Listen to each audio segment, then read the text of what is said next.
Yo, c'est Vega et bienvenue pour la review de l'épisode 7 de She-Hulk. Une rare série Marvel qui dépasse les 6 épisodes. Ça fait du bien, mais quand c'est la pire série du MCU, ça fait du mal. Comparé à WandaVision ou en What If, qui était beaucoup mieux, avoir 9 épisodes de She-Hulk, ça fait souffler. Et j'ai clairement pas envie de faire cette review de l'épisode 7, mais je me suis dit, allez, vas-y, il te reste 3 épisodes, va jusqu'au bout.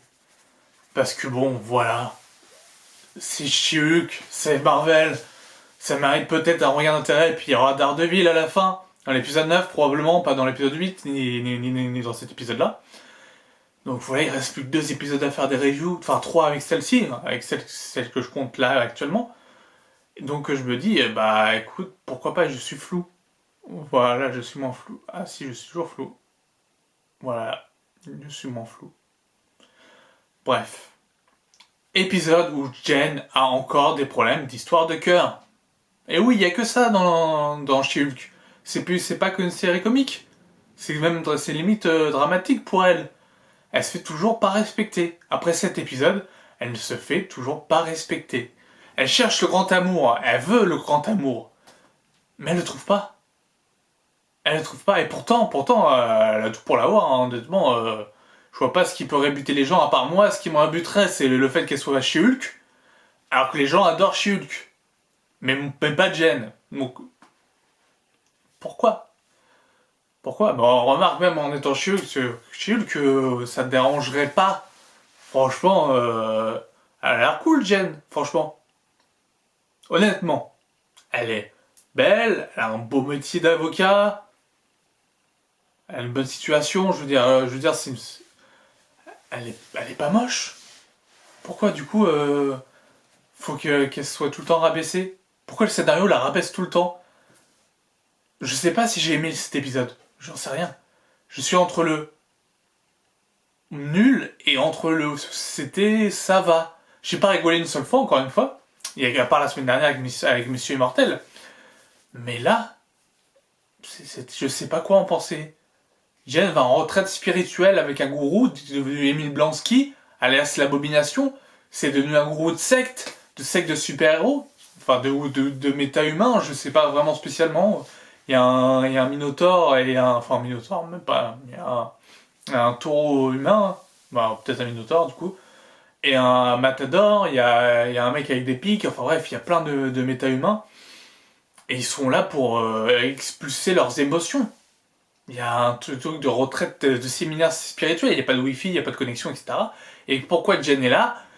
Parce que du coup le Matador a pété la voiture avec le taureau. Voilà. C'est pas ouf. C'est pas ouf. C'est clairement pas ouf, hein, mais, mais bon. Mais bon, c'est She-Hulk, hein, on est habitué du coup, on sait ce qu'on attend de regarder. Du coup, notre barème de satisfaction, bah, il est déjà bas de base. Donc il va dire, ouais, c'est sympa, mais c'est bas, c'est sympa bas, vers le bas. Non, vraiment, She-Hulk, voilà, c'était pas ouf. Et en plus, je le savais pour Josh. Ça se sentait, bah, vu comment le scénario maltraitait Jen, que si elle rencontrait un homme, et comment le scénario traite les hommes aussi, c'était que forcément à des fins méchantes. À des fins saugrenues. À gros, je suis méchant. Voilà, exactement. C'est exactement ça. Josh, il passait du temps avec Jen pour pouvoir pirater son téléphone et avoir des données sur le sérum. Le sérum anti-Hulk, le vaccin anti-Hulk, je sais pas trop comment ça va s'appeler. Mais du coup, Josh est un méchant et du coup, Josh ghost Jen, ce qui Jen la rend triste de se voir ghosté par Josh et de plus avoir de nouvelles de lui, alors que pour elle, tout se passait merveilleusement bien. Et ça fait passer les hommes pour des méchants. Encore. Parce que cette série aime bien faire passer les hommes pour des méchants. Sauf le groupe de gens qui ont des problèmes, il n'y a que des hommes aussi dans ce groupe-là. Bizarrement, il n'y a que des hommes et ils ont tous des problèmes, etc. Il y a même celui qui a voulu fracasser Jen à un moment donné pour lui avoir retiré du sérum, justement. Et du coup, le mec s'excuse, il fait son mea culpa, Jen l'accepte. Et ils sont tous là en disant à Jen que, bah, du coup, de s'accepter elle-même, tout simplement. Le fait qu'elle s'accepte elle-même pourra l'aider à avancer dans la vie.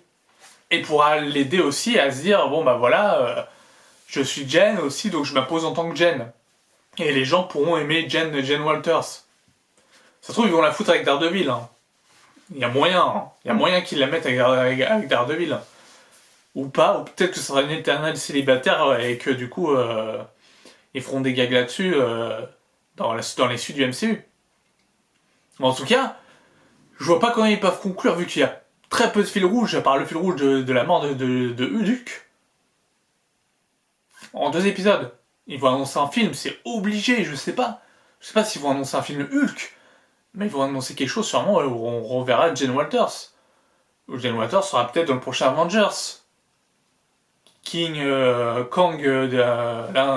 Kang Dynasty, la dynastie de Kang. Peut-être. Peut-être pas.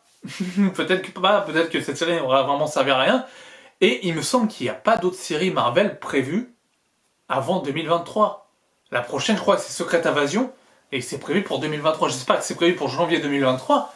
Parce que si ça commence, ça va faire long quand même d'être quelques mois sans série Marvel. Je sais qu'il y aura du Star Wars à la place, on aura un Andor qui a commencé déjà et qui est plutôt pas mal. Mais pour chez Hulk, être la dernière série de 2022 de Disney, de la phase 4 du MCU, c'est pas terrible. C'est pas le meilleur choix que vous avez fait. Hein. On vous aurait dû mettre Secret Invasion pour la fin de la phase 4, mais bon, vous n'avez pas fini en apothéose, c'est vous qui vous voyez. Mais bon, voilà. Bah, il y a peut-être Daredevil qui va sauver les mains pour un épisode, mais c'est tout. Et je me force à regarder les épisodes parce que j'aime pas ça. J'aime pas chez Hulk. Donc voilà, Josh est un méchant, on le savait. Jen est dénigrée dans tous les épisodes. La Jen se fait bolosser comme une merde à chaque fois par les mecs. Elle se fait maltraiter par les mecs. Elle est vraiment une victime. Et She-Hulk est adorée. Voilà, c'est ce qu'il faut retenir de ce qui s'est passé là. Voilà. Et sa voiture, elle l'a reconduit à la fin de l'épisode. Elle est contente et elle s'en va. Enfin, avec le camion, la dépanneuse. Mais en tout cas, elle a passé une bonne journée. Ils doivent quand même passer un sacré long moment pour quand même les méta-humains qui sont dans la secte de Blonsky. On fasse des petits mots d'au revoir à Jen. Genre, Jen a dû profondément les marquer pour qu'il fasse ça comme ça. Mais voilà. C'est tout ce que j'avais à dire sur She-Hulk épisode 7. Du coup, on se dit à la semaine prochaine pour l'épisode 8. Est-ce qu'on a hâte? Non. Mais bon, voilà. Sans ce, portez-vous bien. Je vous dis à une prochaine. Ciao.